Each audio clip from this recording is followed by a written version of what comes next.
Assalamualaikum warahmatullahi wabarakatuh. Waalaikumsalam warahmatullahi wabarakatuh. Jumpa lagi dengan saya dalam channel Pesan Bunyai tentang pentingnya belajar ma'rifat. Kali ini saya tetap berkolaborasi dengan Mbah Munajat Karimullah, dan yang ingin kami bahas pada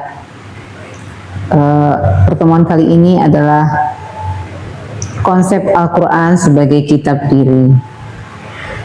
Nah, kami ingin menyampaikan ini bahwa Al-Quran bukan hanya kitab hukum atau sejarah, tetapi juga cermin bagi jiwa manusia, panduan untuk mengenal dan menyadari siapa diri kita sebenarnya.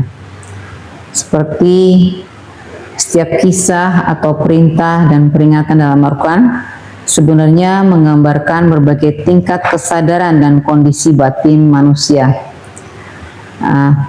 Minta tolong dijelaskan ini Mbah Munajat. Seperti di situ banyak sejarah juga ya.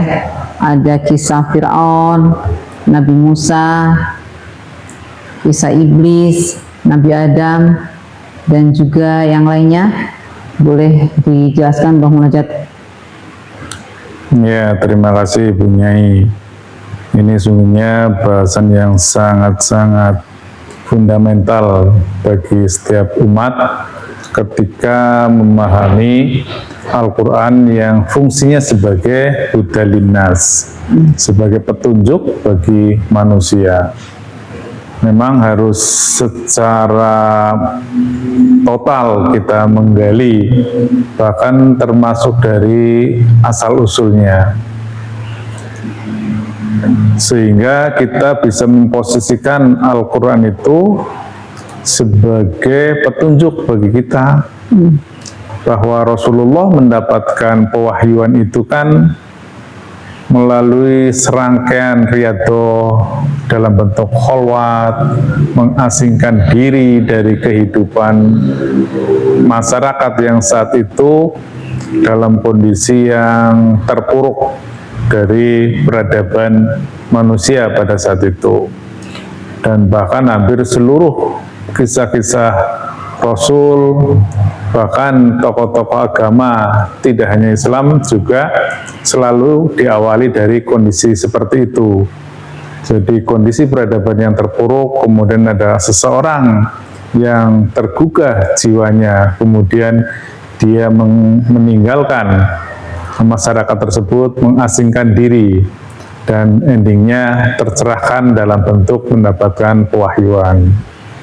Seringkali umat itu memahami secara sederhana dan terkesan menggampangkan bahwa itu adalah sebuah peristiwa masa lampau, sebuah peristiwa yang dialami seorang Rasul, yang itu hanya menjadikan sebuah refleksi, sebuah pemahaman.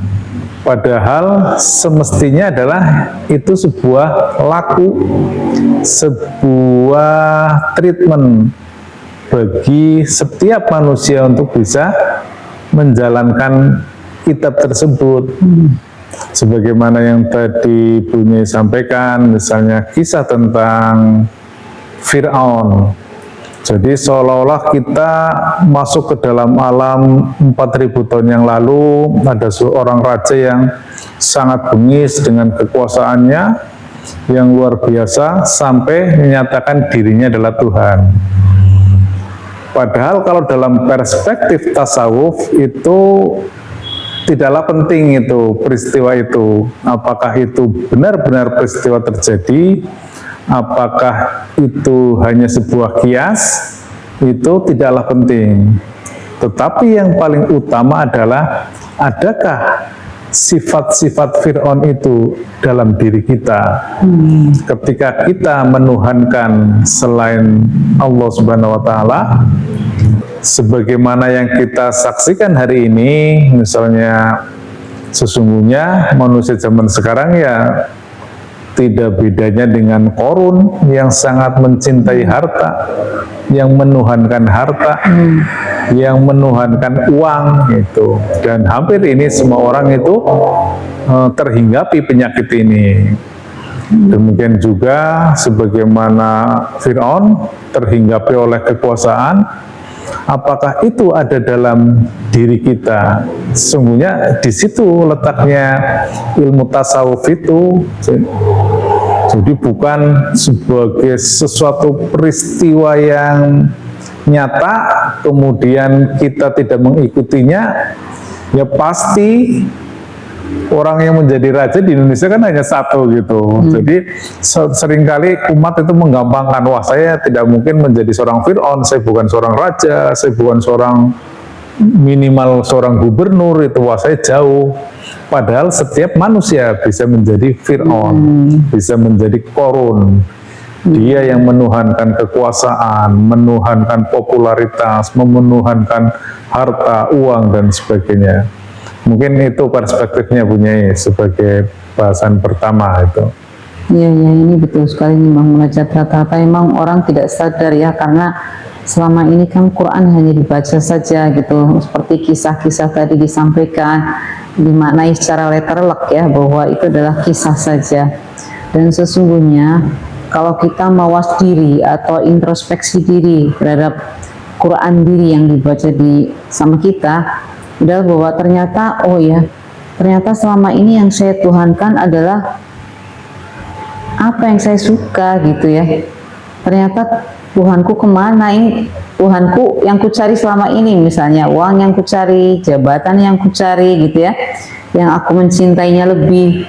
Ternyata, oh, baru kita sadar, oh ternyata betul ya, apa yang dikisahkan itu ternyata diriku ada di dalamnya gitu ya, tanpa terasa gitu. Ternyata kita ada di dalam kisah tersebut gitu, tanpa kita sadari. Mungkin sedikit menambahkan Bunyai untuk mempermudah, kita menuhankan apa sih? Tuhan itu sungguhnya orientasimu, energimu, kecintaanmu, pengorbananmu, rasa takutmu, rasa khawatirmu, itulah Tuhan itu. Kurang lebih seperti itu bahasa mudahnya itu. Jadi kalau yang kita khawatirkan itu, kemudian kita takutkan itu uang, ya berarti kita menuhankan uang gitu. Atau kita yang sangat idam-idamkan, kita dambakan orientasi hidup kita untuk jabatan, berarti Tuhannya adalah jabatan. Kurang lebih seperti itu Bunyai. Iya. Ini serem sekali ya, kita tanpa kita sadar ternyata kita mendengar kisah Fir'aun, ternyata kita ada di dalamnya ya. Iya, pelaku sendiri bisa-bisa. Ternyata di situ ya, na'udzubillah min dzalik. Ini perlu sangat-sangat kita pahami dan sangat-sangat kita introspeksi diri lah, mumpung belum terlambat ya. Ini juga saya ingin menyampaikan juga di sini Mbak Munajat. Al-Quran juga menyuruh manusia melihat ke dalam diri sendiri yang tadi disampaikan. Itu ada dalam surat Az-Zariyat ayat 21 yang artinya, dan juga pada dirimu sendiri, maka apakah kamu tidak memperhatikan? Yang tadi kisah-kisah tersebut adalah ada dalam diri kita sendiri, dan kita ternyata memang belum memperhatikan. Ini saya juga baru menyadari ini Munajat, bahwa ayat ini menegaskan bahwa diri manusia adalah ayat, atau ayat-ayat dari Al-Quran tersebut adalah dirimu sendiri sebenarnya. Maka Al-Quran bisa menjadi kitab petunjuk untuk membaca kitab yang lain, artinya kitab diri. Jadi sesungguhnya kenapa Al-Quran menjadi pedoman hidup, yaitu memang betul. Jadi kita baca itu adalah bukan kisah, tapi adalah kita masuk di dalamnya gitu ya, mau Munajat ya. Iya betul. Jadi apa yang kita baca itu adalah laku diri kita. Apakah betul kita di situ? Oh, cerminan bahwa oh ini ternyata kalau begini, itu yang dikisahkan itu adalah diri kita, ayat-ayat kita sendiri sebenarnya. Nah ini nih, ini yang kadang-kadang, bukan kadang-kadang, seringkali saya juga Quran hanya membaca saja, tetapi kita membaca dan itu sebagai pedoman, terus kita meyakininya bahwa itu adalah benar gitu, padahal sejatinya adalah kitab diri. Ini tadi luar biasa nih Munajat. Memang betul itu Bunyai, seluruh kisah-kisah di dalam Al-Quran itu sesungguhnya bisa dimaknai sebagai diri kita. Semisal tentang kedudukan Al-Quran Qadim itu, bahwa Al-Quran adalah sebuah kitab yang terpelihara di Lauh Mahfuz, dan hanya hamba-hamba yang disucikan rohaniyahnya yang bisa menyentuhnya. Itu artinya bukan itu sebuah peristiwa yang hanya bisa dialami oleh Rasulullah, tetapi itu sesungguhnya memungkinkan untuk bisa dialami oleh siapapun sepanjang kita memenuhi rukun dan syaratnya. Demikian juga ketika Rasulullah Mi'raj ke Sidratul Muntaha, itu juga kita seringkali terlalu mendowngrade diri kita, padahal itu adalah pencapaian yang diperoleh oleh Rasul Muhammad yang bisa diikuti oleh umatnya agar bisa mi'raj, sebagaimana hadis yang menyatakan as-sholatu mi'rajul mu'minin, bahwa sholat itu adalah mi'rajnya orang-orang mukmin, artinya orang yang banyak. Jadi jangan suka meremehkan diri sendiri, mendowngrade-nya untuk alasan, jangan-jangan untuk alasan ini punya itu, untuk alasan tidak mau khusyuk, tidak mau mencari sesuatu yang luhur, yang mulia itu, padahal Allah memberikan peluang itu.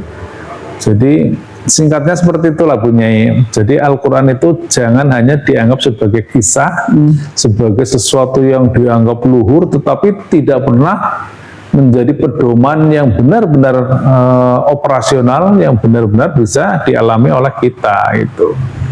Saya kira mungkin itu Bunyai. Jadi meringan-ringankan ya, Mbah Mun ya. Iya, pura-puranya mendowngrade itu. Iya. Seperti ini disampaikan di dalam Al-Quran surat An-Nisa ayat 142. Sesungguhnya orang-orang munafik itu menipu Allah. Ini dia. Sesungguhnya orang-orang munafik itu menipu Allah. Ini tadi yang disampaikan Bang Munajat, bahwa sesungguhnya kita sudah tahu bahwa itu kisah. Kita kan sudah dikasih tahu bahwa Al-Quran adalah kisah diri sebenarnya ya. Seperti yang difahamkan oleh para sufi atau orang yang belajar tentang hakikat, bahwa sering merenungkan ayat itu seolah sedang dibacakan kepada dirinya sendiri dan bukan pada orang lain atau tokoh lain. Jadi kalau Al-Quran, kalau kita baca Al-Quran itu baca dirinya sendiri gitu ya. Jadi sebenarnya tahu, tapi kita meringan-ringankan. Contohnya kayak mi'raj, as-sholatu mi'rajul mu'minin, pasti orang sudah baca dan itu tahu artinya ya. Sholat adalah mi'rajnya orang mukmin, tapi itu kan dilewatin, bukan direnungkan. Kemudian sholatku sudah mi'raj belum ya? Kan seperti itu ya mestinya ya.